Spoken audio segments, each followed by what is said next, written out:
Welcome to the Kentucky State Parks Recreation Station. My name is Brian Bush, and we are coming to you today from the Perryville Battlefield State Historic Site. And today's subject is going to be on Confederate Captain William Watts Carnes.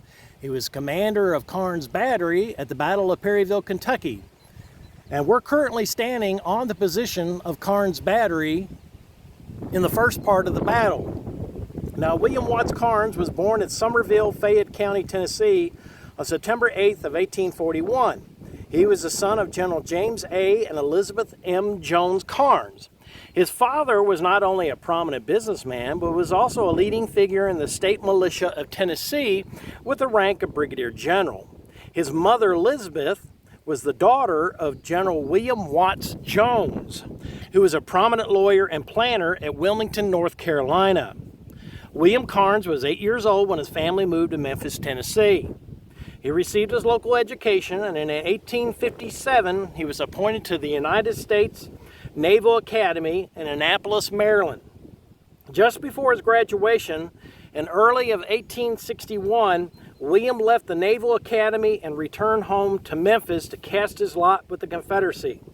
On August 17th of 1861 at New Madrid, Missouri, Captain Wilson H. Jackson organized and mustered into service a battery equipped with 4 6-pounders, 1 12-pound howitzer, and 1 9-pound James rifled cannon.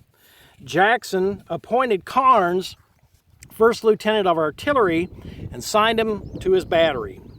In the Battle of Belmont, Missouri, Captain Jackson was severely wounded. When he recovered, he was appointed a colonel in the cavalry. At the age of 21, Carnes replaced Jackson as the captain of the battery. Now, at the Battle of Perryville, Carnes Battery was assigned to Daniel Donelson's 1st Brigade, Benjamin Cheatham's 1st Division of Confederate General Leonidas Polk's right wing of Braxton Bragg's Army of the Mississippi. When the brigade was moving towards its assigned position down the dry bed of the Chaplin River, one of his horse teams became entangled in a fence post. The resulting delay caused the rest of the brigade to keep on moving. Just at that time, an artillery battery was needed to counter the Union batteries assembling in the distance in front of you. Carnes was ordered to the front.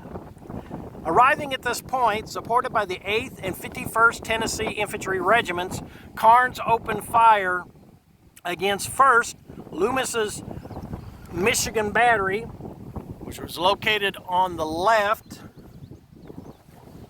then Simonson's Battery, that was located right in front of you, and then finally Samuel Harris's 19th Indiana Battery, which was located pretty much in between those trees on the other side of that hill. Now, these shots fired from here were the first fired in the main part of the Battle of Perryville.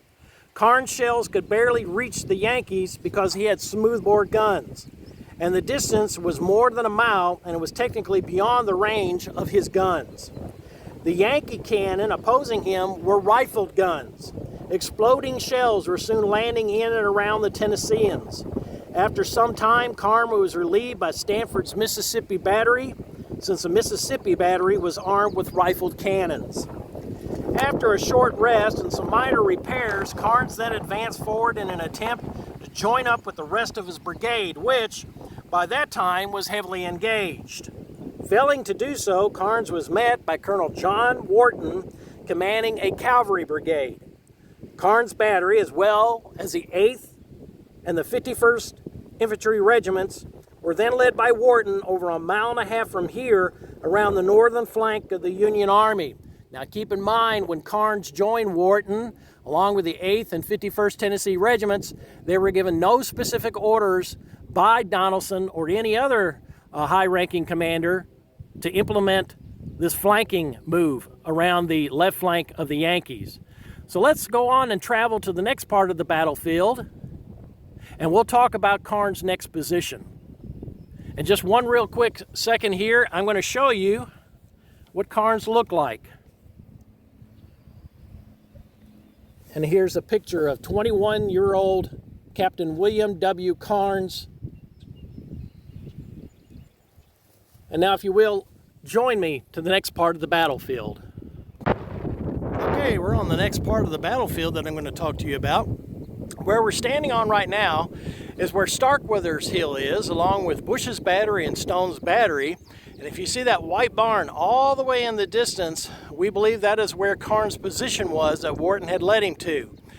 Now, when Carnes was engaging the Yankees here, one of the Union officers, Union General William Terrell, was manning one of the guns on Bush's Battery when an artillery shell from more than likely Carnes' battery exploded above his head, and the shell fragment ripped open his chest. And unfortunately, Terrell died later that evening. Now, to give you a little more background information about Carnes, he actually would go on to fight with his battery at the Battle of Chickamauga. He also would fight at Missionary Ridge, but in 1864 he decided to join the Navy, and he became a lieutenant in the Navy and became an executive officer for several ironclad gunboats, including one of them which was called the Chattahoochee. Now, towards the end of the war, he was supposed to be made Chief of Artillery for Nathan Bedford Forrest Artillery, but unfortunately the war ended.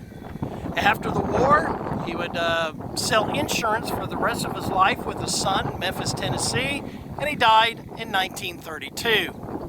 And again, thank you for joining me, and thank you for becoming a part of the Kentucky State Parks Recreation Station.